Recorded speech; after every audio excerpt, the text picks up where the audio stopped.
Welcome to my channel explore with Kaustubh. আশা করি সবাই ভালো আছেন। আজ আমরা চলে এসেছি হুগলির বেগমপুরের তিশা গ্রামের যজ্ঞেশ্বর শিব মন্দিরে। ওখানকার স্বনামধন্য শিক্ষক দীপঙ্কর বাবুর ডাকে আমরা চলে এসেছিলাম, আমি এবং আমার পাড়ার দাদা আনন্দ চ্যাটার্জি। এই হচ্ছে কি যজ্ঞেশ্বর শিব মন্দির, আর লক্ষ্মীনারায়ণের মন্দির ঠিক তার পাশেই। যজ্ঞেশ্বর শিব মন্দিরের পর আমরা চলে এসেছিলাম তিশা গ্রামের রাধাবল্লভ মন্দির এবং তারপর কালীমাতা মন্দির এবং সবশেষে ডানকুনির বাসুকিনাথ ধামে। সব কিছুর ডিটেলস আপনাদের সামনে আমি তুলে ধরছি, দেখতে থাকুন।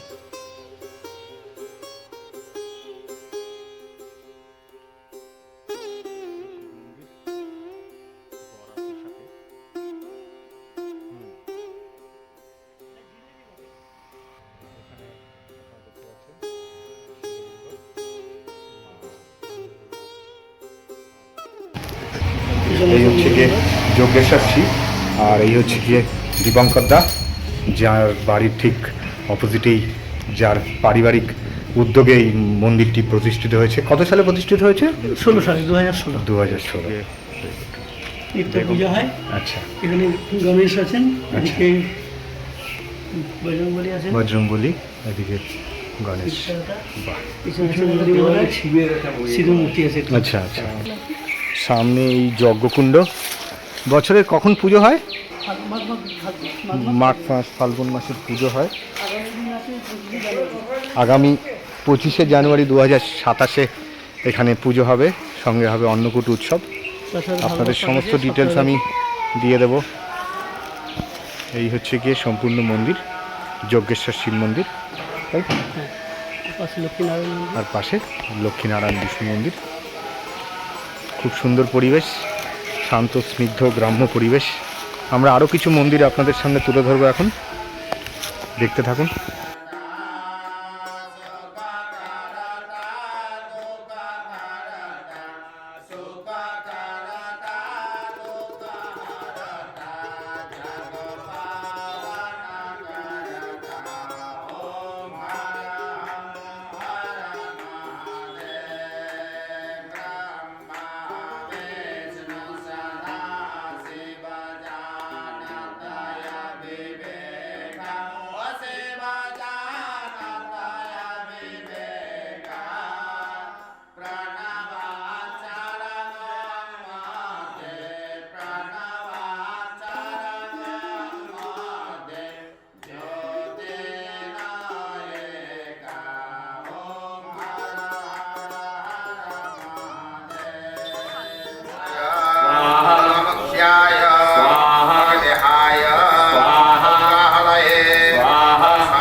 যজ্ঞেশ্বর শিব মন্দির দেখে আমরা চলে এসেছিলাম ওখানকার রাধাবল্লভ মন্দিরে। মন্দিরটি খুবই সুন্দর। এই হচ্ছে কি তার রাতের বেলার আলোকসজ্জা। মন্দিরে রয়েছে রাধাকৃষ্ণের বিগ্রহ, আর তার পাশেই রয়েছে একটি হরিসভা, আর হরিসভার ঠিক সামনে রয়েছে একটি সুন্দর সাজানো তুলসী মঞ্চ। আমরা এসেছি এখন তিশা হরিসভায়।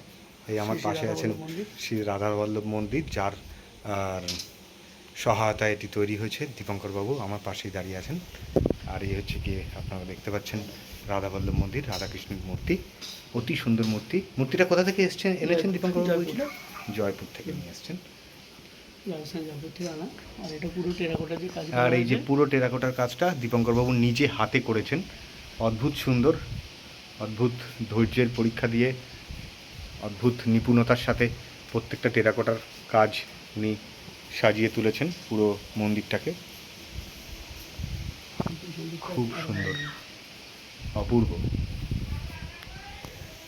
দেওয়ালগুলো যে তৈরি করা হয়েছে এগুলো এরকম বুঝে, মানে সেইভাবে ভাঁজগুলো তৈরি করে মিস্ত্রিকে দিয়ে। সম্পূর্ণ মন্দিরটা মিস্ত্রিকে দিয়ে নিজে হাতে তৈরি করা, সমস্ত মন্দিরটা হবে না হবে সেইভাবে। একদম ইঞ্চি ইঞ্চি অনুযায়ী প্ল্যান করে উপরে যেমন লেখা আছে ওম নমঃ ভগবতে বাসুদেবায়, চারদিকে প্রত্যেকটা জায়গাতে করেছে। এটাই দেখার মতো দেখা যায়। কোন দেওয়ালটা? আচ্ছা আচ্ছা আচ্ছা আচ্ছা। ওই আপনি কাটা দেওয়াল ও বলছেন যে বাবা, সমস্ত হাতে দারুণ কেটে দারুণ। করা। হ্যাঁ হ্যাঁ, এটা আপনি আমাকে ছবি পাঠিয়েছিলেন, অদ্ভুত সুন্দর। মানে প্রত্যেকটা ইঞ্চি মেপে কাজ করতে হচ্ছে, কোথায় কতটুকু জায়গা আমার লাগবে এটা পুরো দেওয়াল মেপে কাজ করা। খুব খুব সুন্দর নিপুণতার সাথে কাজটা করা আছে এবং অনেক ধৈর্য। কতদিন লেগেছে? লকডাউনে 2 বছর। 2 বছর, মানে 2020 থেকে শুরু করে 22 শেষ। এগুলো প্রত্যেকটা মাটির একটা প্লেট বানিয়ে নিয়ে তারপর লিখে কেটে কেটে কেটে কেটে। নামানো হয়, ওইভাবে তৈরি করা। সব আপনি নিজে হাতেই করেছেন? সমস্তটা নিজে হাতে।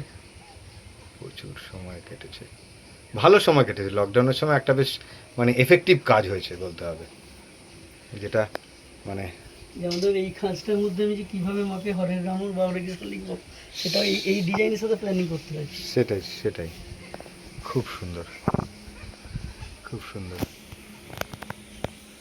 সত্যি না আসলে খুবই লোকের অজানার মধ্যে, কারণ এই কাজটা হ্যাঁ, গ্রামাঞ্চলেতে পাওয়া শক্ত আছে। পাওয়া শক্ত ঠিকই। হ্যাঁ, আজ 400 আর বছর এত আগে- ভেতরের দিকে বেগমপুরের, না। এখানে আমরা এসেছি বেগমপুর থেকে নেবে কিসে করে, অটো করে কি করে আসবে একটু অটোয় বলবেন? আসতে হবে বেগমপুর হ্যাঁ, থেকে নেমে হ্যাঁ। তিসা, গ্রামের নাম তিসা। আচ্ছা, ওখান থেকে বেগমপুর স্টেশনে নামলেই কি আমরা অটো পাবো? নেমে অটো পাওয়া যাবে, ওখান আচ্ছা। থেকে বড়তাজপুর হাই স্কুল বললে ওর পাশ দিয়ে চলে আসতে হবে। আচ্ছা আচ্ছা, ভাড়া কত পড়ে মোটামুটি ভাবে? 15 টাকার মতো 15 মাথা টাকার মতো। পিছু। তারপর এইখানটায় আপনার এখান বাড়ি থেকে আসতে? এসে, হেঁটে ঘোরা যাবে। আচ্ছা, এদিকটাতে আচ্ছা, হেঁটে ঘোরা হেঁটে যাবে। ঘোরা যাবে বেশ বেশ বেশ। সেদিকগুলো। আর যদি মনে হয় যে আর পাশাপাশি অন্য মন্দিরগুলো যাবেন, আচ্ছা, তাহলে আচ্ছা। একটা অটোকে তাহলে contact একটা করে অটো নিলে কন্ট্যাক্ট করে নিলে একসাথে অনেকগুলো মন্দির দেখানো যাবে। হয়ে যাবে। এই হচ্ছে মন্দিরের রাধাকৃষ্ণের মূর্তি, আর এই হচ্ছে গিয়ে তুলসী মঞ্চ, খুব সুন্দর করে সাজানো। রাধাবল্লভ রাধাকৃষ্ণের মন্দির থেকে আমি এই তুলসী মঞ্চের ছবিটা নিলাম। তুলসী মঞ্চের চারদিকে 4টে মূর্তি রয়েছে। একদিকে রয়েছে এটা তুলসী দেবীর মূর্তি। হ্যাঁ, এটা তুলসী দেবী, তুলসী দেবীর মূর্তি। বৃন্দা দেবী। এদিকে আছে সরভুজ, এটা হচ্ছে সরভুজ মূর্তি। মহাপ্রভুর যে 6 রূপ হ্যাঁ হ্যাঁ হ্যাঁ। আর পেছনে মনে হয় নারায়ণ মূর্তি। নারায়ণ মূর্তি, ওদিকে আছে রাধাকৃষ্ণ মূর্তি আছে। আচ্ছা, এই হচ্ছে নারায়ণ মূর্তি, আর এই হচ্ছে আপনাদের সুন্দর রাধাকৃষ্ণের মূর্তি। প্রতিটাই দীপঙ্করবাবু নিজে হাতে করেছেন লকডাউনের সময়, এবং খুব সুন্দরভাবে পরিকল্পিতভাবে পুরো মন্দিরটা এবং পুরো চত্বরটাকে করা। পাশেই রয়েছে তৃষা হরিসভা। প্রতিদিন এখানে হরিনাম হয় এবং রাত 8টার সময় এই রাধাবল্লভ মন্দিরে আপনার সন্ধ্যারতি হয়। আজ হয়তো আপনাদের সামনে সেটি তুলে ধরতে পারবো না, ভবিষ্যতে আশা করব এক সময় এসে আপনাদের সামনে সেই সন্ধ্যারতি ভিডিওটা তুলে ধরার জন্যে। এই হচ্ছে কি সম্পূর্ণ মন্দির, আর এই হচ্ছে কি প্রতিষ্ঠাতার নাম। দীপঙ্করবাবুর তত্ত্বাবধানেই এটি তৈরি হয়েছে, খুব সুন্দর।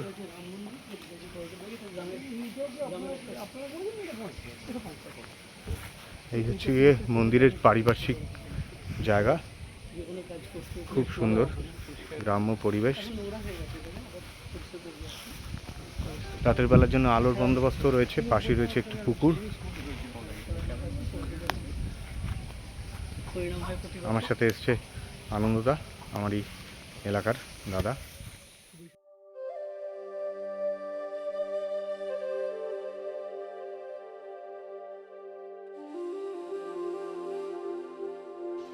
মন্দিরের সমস্ত টেরাকোটার কাজ দীপঙ্করবাবু নিজে হাতে করেছেন কোভিডের সময় 2 বছর ধরে। এগুলো তারই কিছু ডাইস, ওনার বাড়িতে উনি দেখাচ্ছিলেন। অপূর্ব সুন্দর করে সাজানো এই রাধাবল্লভ মন্দিরটি। পেছনের দেওয়ালের সম্পূর্ণ কারুকার্য উনি নিজে হাতে করেছেন। আপনাদের সকলকে আসার অনুরোধ রইল। আশা করি আসলে আপনাদের মনের খিদে মিটবে। অদ্ভুত সুন্দর করে উনি প্রত্যেকটি খুব নিপুণতার সাথে গড়ে তুলেছেন।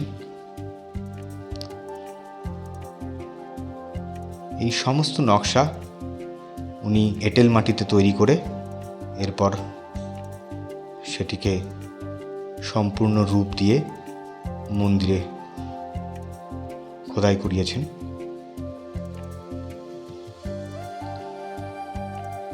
মন্দিরের অপরূপ টেরাকোটার কাজ আপনাদের নিশ্চয়ই মন জয় করবে।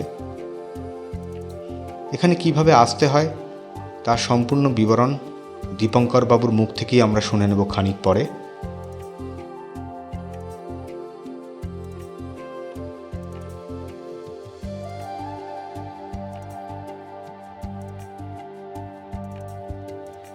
মন্দিরের চারপাশে অপরূপ গ্রাম্য শোভা, অপরূপ প্রাকৃতিক পরিবেশ আপনাদের নিশ্চয়ই মন জয় করবে। এরপর আমরা চলে এসেছিলাম তিশা গ্রামের কালী মাতা মন্দিরে। সেটিও অনেক পুরনো। তিশা কালী মাতা মন্দির, দক্ষিণা কালীর মূর্তি রয়েছে। এখন দুপুর 3:30 বাজে, তাই মন্দির বন্ধ। কটার সময় খুলবে মন্দির? 4টে, 4:30। কোনো একদিন এসে আবার আপনাদের সামনে পুরো মন্দিরটা দেখাবো।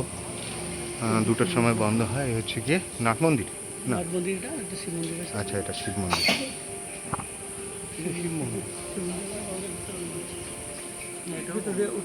হ্যাঁ,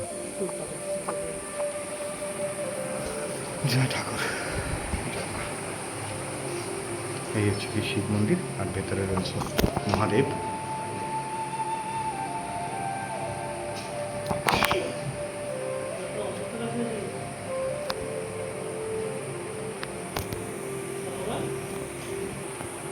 আর এই হচ্ছে কি কালী মন্দির। শিব মন্দির থেকে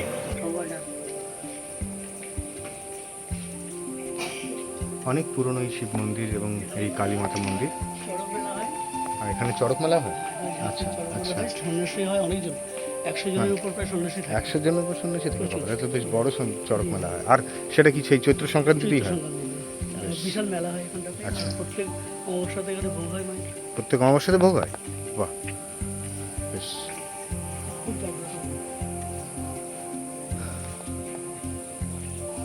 আরও কিছু মন্দির সঙ্গে নিয়ে আপনাদের সামনে তুলে ধরছি। তিশা গ্রামে কী করে আসবেন, কি কি দেখবেন শুনে নেব দীপঙ্কর বাবু। বেগমপুরে দীপঙ্কর বাবুর বাড়িতে। তো দীপঙ্কর বাবু আপনাদের সামনে এখন এই বেগমপুরে আমরা কী জন্য এসেছি আর কি কি দেখলাম এবং দেখালাম সেটা আপনাদের সামনে একটুখানি বিবরণ দেবে। দীপঙ্করবাবু একটুখানি যদি কাইন্ডলি বলেন যে কীরমভাবে আসবে, কোথায় কোথায় কীরমভাবে ঘুরবে। ঠিক আছে, ধন্যবাদ আপনাকে। আপনারা আসার জন্য অজস্র ধন্যবাদ। আপনাকে আমরা চাইছিলাম যে আমাদের এই মন্দিরটাকে সবাই একটু জানুক, এটা উদ্দেশ্য ছিল। তা আমরা আছি এখন তিশা গ্রাম, বেগমপুর থেকে টুয়ার্ডস 1 কিলোমিটার দূরে। আপনারা বেগমপুর স্টেশন থেকে অটোয় করে বা টোটো করে আসতে পারেন। তিশা গ্রাম বললে যে কেউ পাঠিয়ে দেবে। আর এই লোকেশানটা হচ্ছে যজ্ঞেশ্বর শিব মন্দির। এখানে যজ্ঞেশ্বর শিব মন্দিরের একটা ছোট আবির্ভাব আছে, সেই সম্পর্কে উনি বললেন বলে আমি ওনাকে একটু আলোচনা সবাই জানতে চাই। যজ্ঞেশ্বর নামটার কারণ হচ্ছে আমাদের একটা যজ্ঞ থেকে ওনার একটা উৎপত্তি। প্রথমত একটা যজ্ঞকুণ্ডর উপরেতে মূর্তি তৈরি হয় এবং অনেকের মতামতে যে একটা মন্দির করলে ভালো হয়। এবার আমরা পূর্বপুরুষদের একটা জায়গা ছিল, সেইটার উপরেতে একটা মন্দির নির্মাণ করলাম বেশ কিছু লোকের সহযোগিতায়।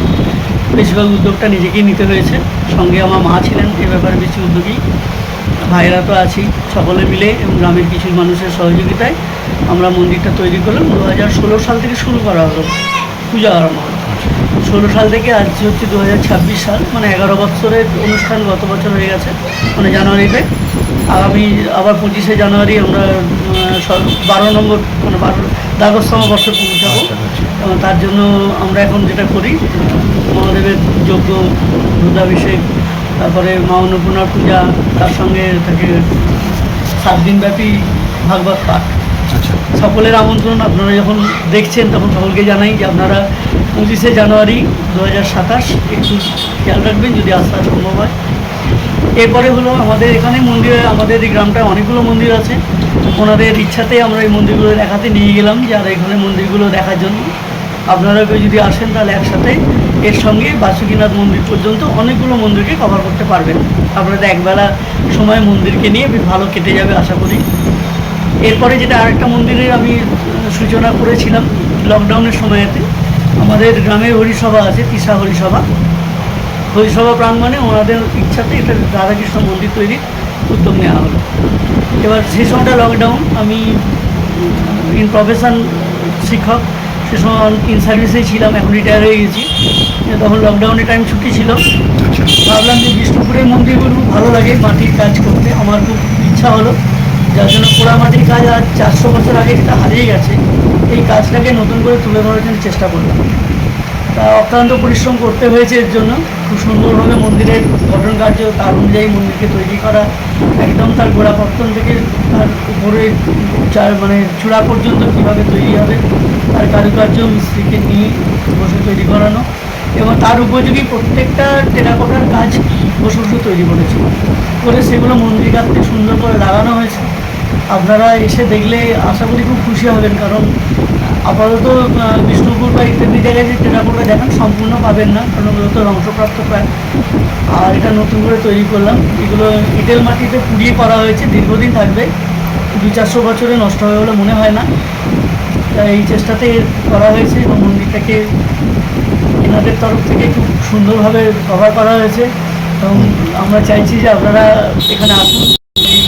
রাধাকৃষ্ণের যে অপূর্ব মূর্তি, রাধাকৃষ্ণ মন্দিরে শ্রী শ্রী রাধাবল্লভ মন্দির, এখানে প্রতি বছর অনুষ্ঠান হয়, এমনি হরিনাম সংকীর্তন হয়, তার সঙ্গে প্রতিদিন 2 বেলা রাধাবল্লভ পূজিত হন, এবং সন্ধ্যাবেলা 8টার সময় কীর্তন ইত্যাদি অনুষ্ঠানের মধ্যে দিয়েই আমাদের অনেকে আরতি করা হয় খুব সুন্দর করে। অনুষ্ঠানটা হয় বৈশাখ মাসে, বৈশাখ মাসে এখানে হরিনামটা হয়। আর তারপর গ্রামেতে আরও অন্য মন্দির আছে, পাশেই রয়েছে একটা বিশাল গ্রামের পুকুর, যেটা সৌন্দর্যকে আরও বাড়িয়ে দিয়েছে, এখানে সময় কাটাতে খুব ভালো লাগবে। পাশে একটা হরিসভার যে হরিনাম করা হয় তার জন্য একটা হরি চাতাল তৈরি করা হয়েছে, ওর লাগোয়া একটা তুলসী মঞ্চ করা হয়েছে, ওটাও খুব সুন্দর দেখতে হয়েছে। ওটাও কিছু কিছু কারুকার্য টেরাকোটা ওতে করা হয়েছে যাতে ভালো লাগে। মন্দিরের পিছন দিকের শৈলীটা বিশেষ সুন্দর লাগবে, কারণ ওই দিকটাতে বিশেষ করে পুরো দেওয়ালটাকে জুড়ে কাজ করা আছে, যেমন তার মধ্যে অনেকগুলো করা আছে। এগুলো হচ্ছে যেমন কৃষ্ণের স্তুতি বন্দনা আছে, তার প্রণাম মন্ত্র, রাধার প্রণাম মন্ত্র, এরকম কতগুলো আছে যেগুলো মাটিকে কেটে কেটে তৈরি করা। আশা করি আপনারা দেখলে খুব আনন্দ পাবেন, কারণ এই ধরনের কাজ সচরাচর এখন দেখতে পাবেন না হয়তো। আপনারা আসুন, সকলকে এটাই আমন্ত্রণ জানাই। তার মানে এখানে আসলে অনুষ্ঠান সূচি মোটামুটিভাবে তাহলে দেখা যাচ্ছে ওই জানুয়ারি মাসে যজ্ঞেশ্বর শিব মন্দিরে, তারপর বৈশাখ মাসের আগে ওই কালী মন্দিরে যে হ্যাঁ একটা চড়ক উৎসব, কালী মন্দিরটা আপনার ওই শিব হরিসভা পার করে তারপর পার করি কালী মন্দিরটা, তারপর বৈশাখ মাসে ওই আপনার হরিসভায় যে হরিনাম হয়। সারা বছরই গ্রামেতে অনুষ্ঠান লেগে আছে, মানে মন্দির গ্রাম বলা যেতে পারে। অনেকগুলো মন্দির আছে, নারায়ণ মন্দির আছে, ধর্মরাজ মন্দির আছে, ধর্মরাজ মন্দিরটা তো এখন আন্ডার কনস্ট্রাকশন আছে। হ্যাঁ, আন্ডার কনস্ট্রাকশন আছে, ওটা গ্রহরাজ মন্দিরটা। আচ্ছা, ওটা গ্রহরাজ, ধর্মরাজ মন্দির ছিল, ধর্মরাজ মন্দির পাশে চলছে। এমনি বিষয়টা খুবই ভালো লাগবে, আশা করি আপনারা একটা বেলা ঘুরে যেতে পারেন। খুবই ভালো, মানে আপনার এই যজ্ঞেশ্বর শিব মন্দির থেকে শুরু করে বাসুকিনাথ মোটামুটিভাবে 2-3 ঘন্টার মধ্যে আরামসে কভার হয়ে যায়। 2 ঘন্টা 3 ঘন্টা ভালো ঘোরা যাবে, একটা বেলা সুন্দরভাবে কেটে নেওয়া যাবে। বাসুকিনাথ মন্দির আপনাদের খুবই ভালো লাগবে, কাছাকাছির মধ্যে। যেটা প্রত্যেকটা মন্দিরই আলাদা আলাদাভাবে সৌন্দর্য সেটাই বেশ ভালো লাগলো। আপনার এখানে এসে খুবই সুন্দর লাগলো আমাদের। হ্যাঁ, ধন্যবাদ দীপঙ্কর বাবু, আপনাদেরকেও আমার আন্তরিক শুভেচ্ছা রইল। আবার আসবেন নিশ্চয়ই, এবং সকলকে আসার যে আবেদন জানালাম সকলকে অনুরোধ জানাই আপনারা আসুন, কারণ এই গ্রামের ভিতরে এই টেরাকোটা শিল্প হয়তো দেখা যাবে না, এটা দেখার জন্য আরো অনুরোধ করছি, আসুন দেখে যান। আপনাদের সুবিধার্থে দীপঙ্কর বাবু বানিয়েছেন এই মানচিত্রটি। গত বছর উৎসবের কিছু সময় তুলে ধরলাম দীপঙ্কর।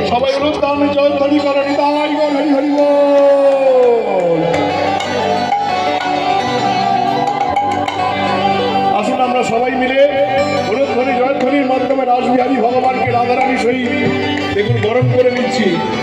সবাই বলে রাসবিহারী ভগবান কি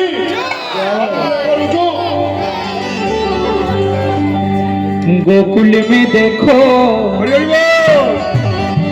वृंदावन में देखो रे, मुरली बाजे रे, श्याम संग राधा नाचे रे। गोकुल में देखो, वृंदावन में देखो रे, मुरली बाजे रे, श्याम संग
এই ছিল আমাদের বেগমপুর ভ্রমণের প্রথম পর্ব। পরের পর্বে নিয়ে আসছি আরেকটি মন্দির।